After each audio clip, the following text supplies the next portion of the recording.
84 juta tahun yang lalu, banyak mamalia modern, burung, kelompok serangga, bahkan tumbuhan berbunga sudah ada. Dinosaurus masih berkeliaran. Spesies itu masih punya waktu 20 juta tahun sebelum insiden asteroid terjadi. T-Rex, si pemburu yang tak kenal takut, menjadi raja semua dinosaurus. Dan bumi condong sejauh 12 derajat. Bayangkan planet kita seperti coklat truffle, kulitnya keras, bagian tengahnya kental, berisi materi setengah padat. Lapisan teratasnya, kerak bumi, terdiri atas lempeng-lempeng tektonik yang mirip puzzle. Benua dan samudra berada di atas lempeng ini 84 juta tahun lalu. Mantel dan kerak bumi mulai berputar di sekitar inti luar planet kita, lalu kembali. Kalau kamu bisa melihatnya dari antariksa, itu akan tampak seolah seluruh planet kita condong ke satu sisi. Kalau terjadi sekarang, hal ini akan menggeser kota New York ke lokasi Florida. Katakanlah planet kita seperti gasing yang berputar. Gasing akan berputar sempurna jika beratnya menyebar secara merata. Tapi, kalau kamu memindahkan sebagian beratnya ke satu sisi, gasing menjadi miring. Ini bisa disebabkan oleh gerakan lempeng tektonik dan salah satunya tenggelam di bawah lempeng lain. Kita mungkin minum air yang umurnya lebih tua daripada sistem tata surya kita. Sebagian ilmuwan berpikir bahwa air yang kita miliki di bumi mungkin berasal dari titik-titik es yang melayang dalam semacam awan ruang angkasa lebih dari 4,5 miliar tahun lalu. Danau tidak selalu tenang dan menenangkan, tapi juga bisa meledak. Ini terjadi kalau di bawah permukaannya ada gas-gas vulkanik yang bisa meletus, naik ke permukaan, dan menyebabkan kerusakan besar. Seiring waktu, rotasi bumi melambat. Tiap tahun, bulan mendapat sedikit energi dari planet kita dan perlahan-lahan menjauh dari bumi. Kedua hal ini membuat hari kita lebih panjang, tapi dengan kecepatan yang benar-benar rendah, sekitar 1,4 milidetik tiap 100 tahun. Artinya, waktu dinosaurus masih ada, satu hari cuma ada 23 jam.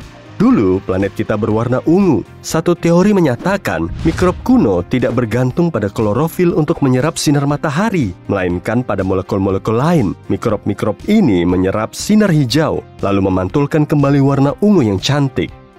Tiap kali nyemplung ke laut, ingatlah bahwa kamu sedang berenang di emas seharga lebih dari 700 triliun dolar. Emasnya bukan di dasar laut dan menunggu ditemukan orang, tapi dalam partikel-partikel kecil yang tersebar di air. Tempat terdalam di planet kita adalah Palung Mariana, sebuah tempat di Samudra Pasifik di bawah permukaan laut. Tapi, tempat terdalam yang tidak tertutup oleh lautan berada di Antartika. Secara teknis, tempat ini tersembunyi di bawah lapisan es yang tebal dan dalam. Kedalamannya lebih dari 2.500 meter di bawah permukaan laut. Ada 60 ton debu yang jatuh dari ruang angkasa ke planet kita setiap hari. Mungkin kamu lumayan banyak menghirup debu kosmik ini waktu mau ke kantor. Ya, bentuknya debu, partikel kecil-kecil dari komet, meteorit, dan objek ruang angkasa lain. Dalol, Ethiopia adalah tempat berpenghuni terpanas di planet kita. Antara tahun 1960 sampai 1966, suhunya 41 derajat Celcius. Dan di musim dingin sekalipun, suhunya mencapai rata-rata 37 derajat Celcius. 8 menit 20 detik adalah waktu yang dibutuhkan sinar matahari untuk mencapai planet kita. Total waktu itu tidak terlalu lama dibanding yang dibutuhkan untuk sampai ke Pluto, yakni 5,5 jam. Hampir 70% air tawar yang kita miliki di dunia tersimpan dalam lembaran es dan gletser. Lebih dari 96% air di seluruh bumi berada di lautan. Bumi itu seperti sebuah magnet besar. Inti bagian dalamnya berupa bola yang terbuat dari besi padat, dengan besi cair di sekelilingnya. Semua variasi dan perubahan kepadatan dan suhu membentuk semacam daya yang membuat besi menghasilkan arus listrik. Arus ini sejajar dengan putaran planet kita dan membentuk medan magnet. Ada banyak bintang di galaksi Bima Sakti, yaitu 100 miliar bintang. Tapi jumlah pohon di planet kita jauh lebih banyak, sekitar 3 triliun. Kamu bisa mengetahui umur sebatang pohon dengan melihat lingkaran kambiumnya. Lingkaran ini juga bisa menunjukkan tentang kondisi tahun tertentu. Kalau lingkarannya tipis, berarti ada kemarau. Sedangkan lingkaran tebal, berarti telah terjadi musim hujan. Bumi adalah planet ajaib di mana batuan pun bisa berjalan.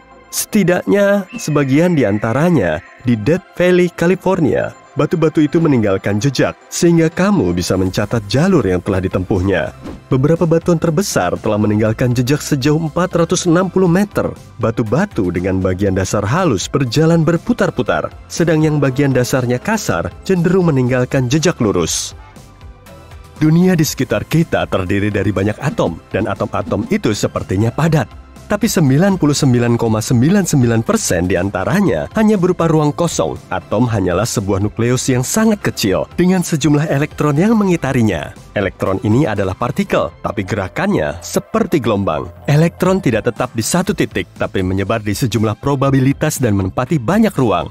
Kalau ruang kosong dalam atom kita dihilangkan, semua manusia bisa muat dalam sebuah ruangan yang benar-benar sempit, yang seukuran gula batu.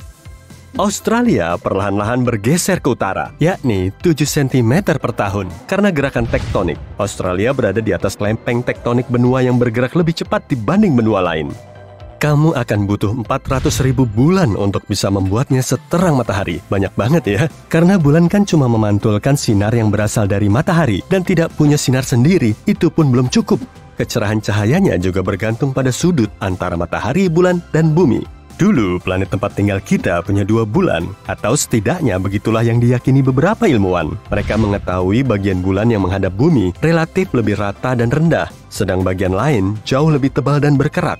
Menurut teori, dulu ada bulan kedua yang membentur bagian yang lebih tebal itu. Sebagian percaya bahwa bulan kedua itu masih ada. Mungkin bukan objek ruang angkasa raksasa yang bisa kita lihat dengan jelas di langit, tapi semacam asteroid kecil yang tertarik ke dalam orbit bumi. Kandungan udara yang tertinggi bukanlah oksigen. Hampir 78% penyusun udara adalah nitrogen. Kalau kamu ingin melihat batuan yang sangat curam, pergilah ke Taman Nasional Ayoituk, Kanada. Taman ini memiliki turunan vertikal terbesar, tebing tertinggi dan tercuram di Kanada, dengan batu yang menjorok sejauh 105 derajat dan batuan setinggi 1.220 meter. Satu tim yang terdiri dari 4 pria Amerika akhirnya sampai di puncaknya pada tahun 1985. Meski sudah ada 30 upaya untuk itu sebelumnya, mereka butuh waktu 33 hari untuk naik. Pasifik, Atlantik, Hindia, dan Arktik adalah 4 samudera di dunia. Samudera Selatan dikonfirmasi sebagai samudera kelima. Samudera ini tidak dibatasi oleh benua-benua di sekitarnya, tapi oleh arus Antarktika yang bergerak dari barat ke timur. Penelitian menunjukkan bahwa arus ini terbentuk lebih dari 30 juta tahun lalu ketika Amerika Selatan dan Antarktika telah terpisah. Ini memungkinkan air mengalir tanpa hambatan di dasar samudera itu.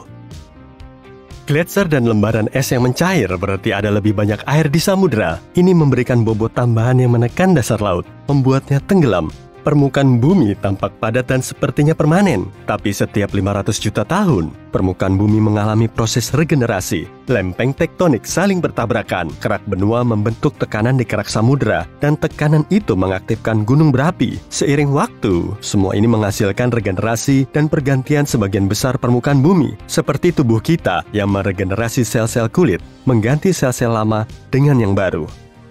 Dari semua planet di tata surya, bumi adalah satu-satunya yang kerak luarnya terpecah menjadi permukaan lebar yang kita sebut lempeng tektonik. Ini adalah proses penting yang memungkinkan terbentuknya berbagai palung dan gunung laut dan juga membantu melindungi bumi. Saat tumbuhan mikroskopik yang hidup di lautan mati, maka semua itu akan turun ke dasar laut. Sisa-sisanya kembali ke bagian dalam planet kita dan didaur ulang, lalu berakhir di atmosfer. Itu melindungi planet kita agar tidak menjadi terlalu panas dan berubah seperti Venus, planet terpanas dalam tata surya kita.